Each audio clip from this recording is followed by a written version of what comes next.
My name is Jessica Couch. I'm a fashion and technology expert. I go to conferences and do research so that you don't have to. And fashion is really ghetto right now. So I've kind of been gathering my thoughts. This should come as no surprise, but fashion is in a really weird place right now. And it's not just because of these tariffs or this guy, although that is a huge reason. But it's a lot of things going on in fashion right now that I think is going to change the entire industry, and something is just off. So first of all, tariffs are definitely going to mess a lot of things up, including the price of your very cheap fast fashion goods. Because of these tariffs that your president imposed, now items like fast fashion coming from China will have an additional 10% tax on them, basically.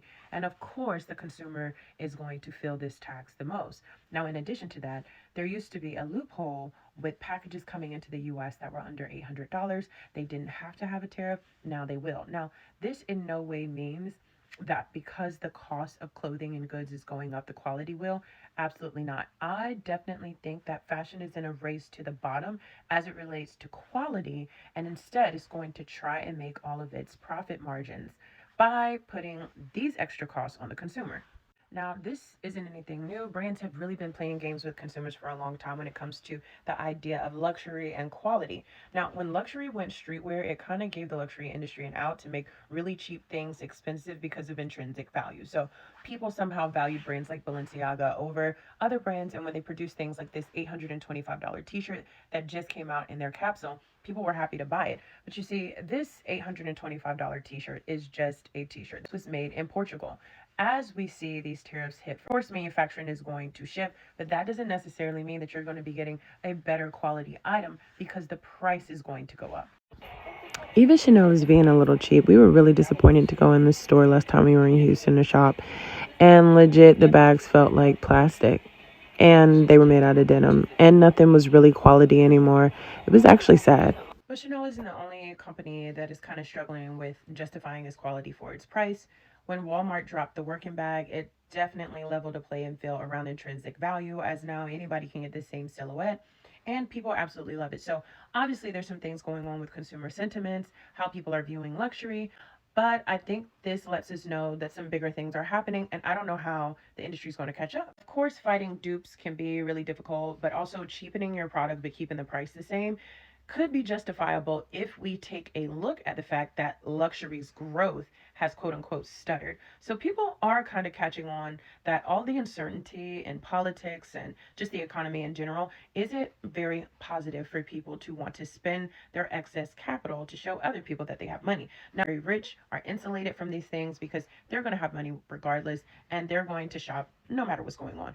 But it's really the people that shop for conspicuous consumption to kind of fit into a group that's having trouble spending right now. And so luxury's hurting. It's definitely in a race to the bottom. It's going to keep those profit margins high by constantly throwing you cheap things. But there's some other things going on in this industry you should know about as well. We have heard that Saks is doing a merger with Neiman Marcus, and that's fantastic. But before we can even get to that merger, Saks can't pay its bills. Now, we all know what happens as individuals when you can't pay your bills. You get in trouble. No one comes to bail you out. But you see, Saks as a retailer can't pay the vendors the money that it owes. This is super problematic because a traditional retailer like Saks probably doesn't want to have such a negative relationship with vendors because store traffic is already suffering. I don't know when the last time you went into a Saks or a luxury retailer, but it often sucks. Right now, it seems like Instagram shop kind of has people in a chokehold when it comes to discovering products. But this is one of the main reasons why is that retail itself is also failing. So nothing is worse than when someone owes you money. They go in and make an announcement about going to pay you back, but they actually don't. So that's what happened to Saks over the February 14th week. They basically said, okay, don't worry, vendors, we're going to get you your money, but they didn't. This is not in good faith. But this is also ushering a new era of retail that we have to pay attention to.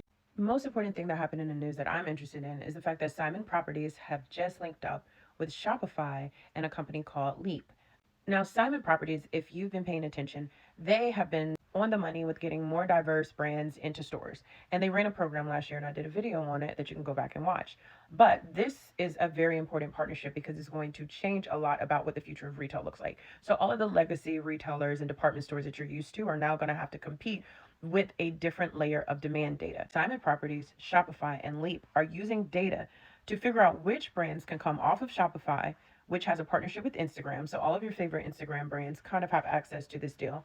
Leap is using their data to identify where the brand should be placed in which stores with Simon Property. Now, Simon Property has some of the most luxury and premier real estate available for commercial real estate. So, this means that the idea of luxury shopping is going to look completely different. Now, why is Shopify involved? Well, Shopify is one of the biggest platforms for stores. So, if you're already a brand, you probably know about Shopify. When I had a store, I had it on Shopify a very long time ago. They're awesome, really easy to use.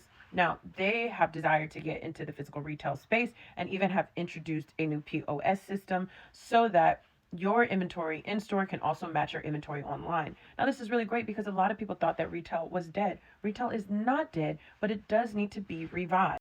I say all this to say fashion is definitely changing. It can barely pay its bills. It's a race to the bottom. Everything's getting cheap. Shit's gonna get a little weird because when we can't manufacture in China anymore, we don't have the infrastructure in the US. It's kind of going to be a gap in quality between now and when we get it together and we do nearshoring, like I talked about in my other videos. However, I do think this is a perfect time for technology to kind of come in and bridge a couple of these gaps, and life will get better. If you have a store on Shopify, you now have the opportunity to have a less risky introduction into brick and mortar with this Simon Property Leap partnership that Shopify has, which I'm actually looking forward to. I don't know the last time I went to a shopping center and was just hyped, but I think good things are coming. Stay tuned.